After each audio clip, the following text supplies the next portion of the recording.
তাকে বলা হয়েছে যে 40 লক্ষ টাকা দিনমোহর দিয়ে বিয়ে করতে হবে।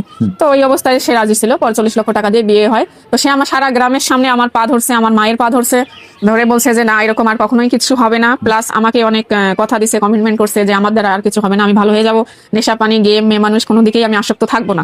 তো এরকম একটা কথা দেওয়ার পর আসলে মূলত যাওয়ার পরে 2 দিনের মতো সে ভালো ছিল। মানে হ্যাঁ, খারাপ কখনো ভালো হইতে পারে না, নেশাখোর কখনো নেশা ছাড়তে পারে না, যারা পরনারীতে আসক্ত তারা কখনো এগুলা ছাড়তে পারে না। তারই উদাহরণ স্বরূপ হচ্ছে মানিক।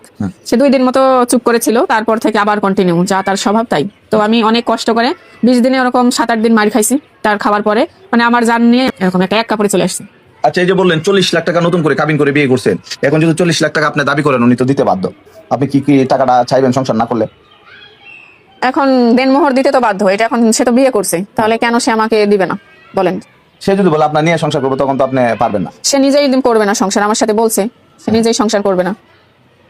আচ্ছা দর্শক, এই যে 2 সন্তানের মা, এই যে সোশ্যাল মিডিয়ার মধ্যে খুবই জনপ্রিয় মুখ, এই যে আজমেরি বিতি, আপনারা জানেন সোশ্যাল মিডিয়া থেকে লাখ লাখ ডলার ইনকাম করছে।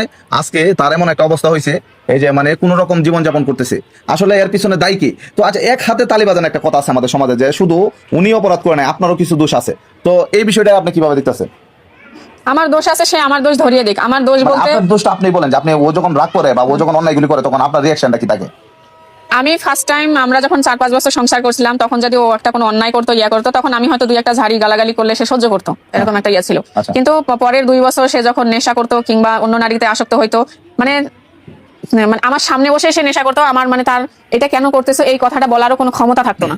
মানে এত পরিমাণ সে নিজে নিজেই আমাকে নেশা করার পর মারধর করতো, কোনো অন্যায় ছাড়া। ঠিক আছে, সারা গ্রামের মানুষ আছে সাক্ষী, সবাই, মানে কেউ কখনোই বলতে পারবে না যে এই বিথি আমাদের সাথে একটা অন্যায় কিছু করছে, মানিকের সাথে একটা অন্যায় করছে, কিংবা এই বিথির জন্য সংসার ভাঙছে, কেউই বলতে পারবে না। আপনারা গোপনে তার গ্রামে খবর নেবেন যে বিথি আসলে কেমন মেয়ে ছিল, বলতে পারেন। আর আমি যে সে সব বরাবরই অনলাইনে দিয়ে বেড়াইছে যে আমি চরিত্রহীন, আমি হচ্ছে পরকীয়া করে বেড়াই, হাতে একটা মাত্র প্রমাণ দিতে বলবেন। তার তো ওই যে বউ 3 দিন হয়েছে বিয়ে করছে, তাতেই কতগুলো প্রমাণ নেবেন আপনি বলেন? অনেকগুলি তো আপনি ছবি দেখাই দিচ্ছেন না? আমি তো 7 বছর তার সাথে ছিলাম, খুবই কাছেই, নাকি সে একটা প্রমাণ দিক, এটাই তো দাবি করতে পারি আমি। অবশ্যই দিক একটা।